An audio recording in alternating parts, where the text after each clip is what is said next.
Picture this, you're Tim Cook, and the president is about to slap tariffs on your products, and your investors are just on edge, and your competitors are quietly like, oh, popping the champagne cork. Do you go guns blazing? Not Tim Cook. You go in playing chess while everyone else is still figuring out the checkers board. Yeah, this epic move was not about saving a few points on import costs.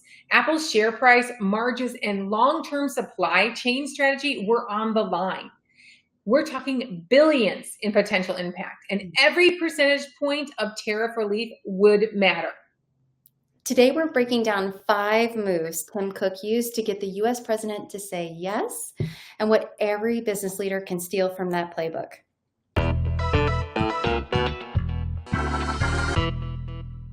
Jamie, I think we both saw the headlines recently. Tim Cook made the news again. There was this really shiny, gold-plated, I don't know, Corning paperweight. glass. It was made out of Corning glass. It's an etched Corning glass. Well, the gold was from Utah. Yeah. The glass so made in the USA parts that he gave to the president. It was a lovely gift. I don't know if it's still on his desk, but regardless, he also got the president to make a couple of concessions recently. We all know that Donald Trump has been pushing for all manufacturers to manufacture more goods here in the US, but in particular, he's been picking on Apple quite a bit. And so we saw Tim Cook make a move that made Trump happy. And he was pretty willing to delay the implementation of tariffs on the Apple iPhone, which has a significant impact on the price.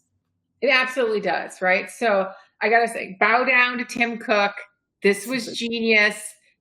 Just brilliant. I'm so impressed. If Jerome Powell could handle Trump just as well, we would be in a lot better of a position economically. But let's talk about what Tim Cook actually did and what he was facing. We have a threat on massive tariffs on the iPhone, which they're already kind of facing anyway, because some of their parts are coming from places that are getting tariff issues. But he was going to really pick on it in an effort to force Tim Cook to bring all of the iPhone manufacturing here into the United States as a part of his kind of war on tariffs that he's been doing, right? Mm-hmm. And so that is a really, really big issue. The last time we had questions on tariffs of the iPhone, right? A single percentage point of tariff could suggest that you could add $100 to $150 per iPhone.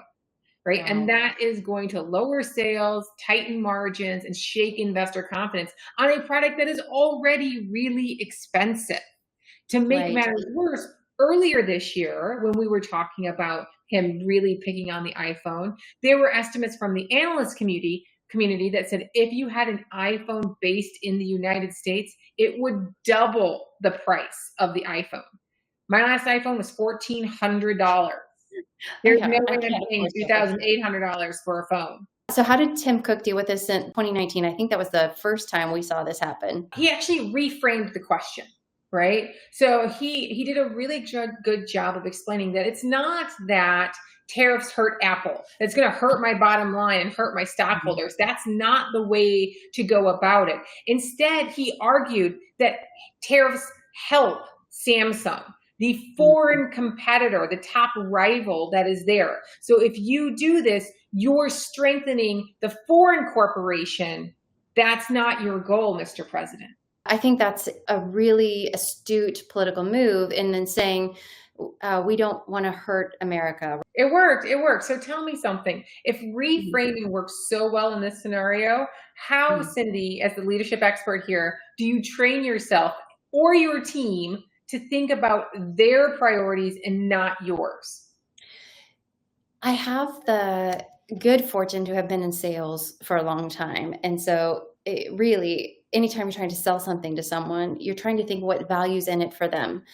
And so really, anytime that you're trying to convince someone of something, it's just general influence. You want to convince someone to do something or to take action or to believe something, you just simply have to show them what's in it for them, what's in it for me. So I think practice, leading by example, but honestly, even as a team working through how you're going to present something to someone else, I have no doubt that there were many, many, many meetings in the headquarters of Apple strategizing on how those conversations were going to go down. So practice and intention, I think, go a long way. All right. So strategy number one, he reframed it from you're going to hurt Apple to you're going to help Samsung. And that Yes. really got him the tariff relief. But then he coupled that in 2019 with a very obvious win for the president at that point, right? He said, hey, we're going to assemble the MacBook Pro in Austin, assembled in the USA, right? Right. Which is a really big deal. Can you say it was made in the USA, assembled in the USA? It's kind of a fine line, but a lot of the components are made in other countries and they bring them into the US and you make them there so they can ship them from the US. I think it gave, at least in the moment, it gave Donald Trump a win. And I think that is very public win. Absolutely. Absolutely. And if you think about it, a politician gets reelected on wins, right? So it's a beautiful strategy. Anything that shows that his policies, Donald Trump's policies, were successful, that is good for him and or his party. And so it just makes a lot of sense. Is there a mechanism, even if we're not getting exactly what we want in the moment, can we at least try to give this the other person a visible win? And I think that tells us that anytime we're negotiating with someone else, we've got to find out how we can get what we need, and they show that they have won or left with something really valuable in their hands. That's right. And the ironic part about it was when he announced that, they were already manufacturing or actually assembling some of them already in Austin. So it wasn't nearly the win that it seemed to be, but it was very strategically announced, and it was a way to show that win that's going on. So whether you're working with a government, an official, a supplier, a corporate partner, look beyond the deal and see how you can create a narrative that allows your partner to show a win while you still win. Really good clue. Absolutely. And I used to have a sales leader who said, never let the truth get in the way of a good story. So there we go. So we got there. Perspective, it was great, right? Because, how much did it cost them to do that? Almost nothing. The ROI was positive by far with that win for Trump, right? Because it wasn't a necessarily combative item. All right. So then we come now. We're there. We're here. We've got more tariffs coming. He wants the Apple, iPhone done right here in the United States. Mm-hmm. And those tariffs are going to hugely impact their margins, right? So what does Tim Cook do this time? Does he hold a press conference? Does he release announcements like Walmart did to say, hey, you put these tariffs on, we're going to have to raise prices? I know. We still chuckle over that one. But you know what? He did the strategic move. He went behind the scenes. He went in private. He had the conversations to pull the stakeholders in. He didn't go with a flashy attack, which is never, ever going to work with someone who demonstrably needs public recognition, right? We have a leader in place today that is really aware of his public persona. And so attacking is never going to work, but going and surrounding him in private conversations and having these conversations in a way that you can negotiate what you need in private. And then again, maybe later do a public announcement that shows a win for the president or the party in charge. I think that is an incredibly good move. And I'm curious, do you see that this happen in other industries that we're doing a lot of very, very quiet, what do we call it? Lobbying, maybe? Oh, it is absolutely lobbying. And it's all over the world that's there, right? Mm-hmm. When I'm sitting there and I'm the little guy trying to take down the big corporation, maybe a big splash and announcement will get me seen and heard. And I think that's a very different point of view than when we have a big player dealing with it. Apple's already the behemoth in the room. It's not going to do a good job trying to throw around its weight, right? It should do it privately because it's playing another behemoth. This isn't David v. Goliath, right? This is Goliath v. Goliath.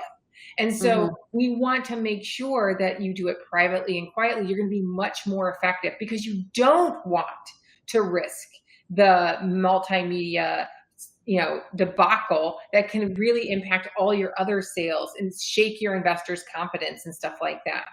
Absolutely. Have you ever seen a public attack that where the stock price went up Oh afterwards? no, no, Yeah. no. When the public attack works and something happens at the company, like the CEO loses their job, I Yes. have seen the stock price recover somewhat, right? But it starts here, the attacks happen, it goes down to here, and it gets about maybe a third of the way back up because of the win, right? Maybe in the Yeah, long run it goes back up because that was what was needed, but for the most part, it's net negative. yeah. So it sounds to me like that the takeaway of this one is that in general, the markets love predictability. We know this, right? And so when we have these high stakes talks, they need to happen behind closed doors. They need to protect shareholder value and they need to be very diplomatic. Diplomacy is not just for diplomats, it's for corporate leaders as well. So what do you think he did next So to behind closed doors, right? This is where the brilliance kind of came in because I'm going to be honest, Tim Cook can't get everything he wants.